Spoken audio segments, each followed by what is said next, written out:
तीन मुस्लिम देशों ने इजराइल को उसी के अंदाज में सबक सिखाने का ऐलान कर दिया है। मतलब ये कि युद्ध बम बारूद से शुरू होगा। जरूरत पड़ी तो इजराइल पर परमाणु हमले की तैयारी है। मुस्लिम देश इजराइल से लेबनान, ईरान, सीरिया, यमन और गाजा का पूरा हिसाब लेने जा रहे हैं। नेतन्याहू के लिए ये युद्ध बिल्कुल भी आसान नहीं, क्योंकि इस बार ट्रंप भी साथ देने को तैयार नहीं। वेस्ट बैंक पर छिड़ा गाजा से भयानक युद्ध। 22 मुस्लिम देशों का इजराइल पर हमला।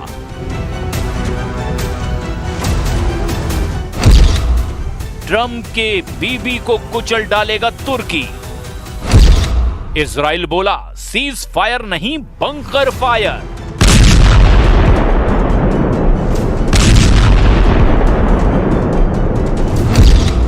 यूक्रेन से पहले खाड़ी में तीसरा विश्व युद्ध।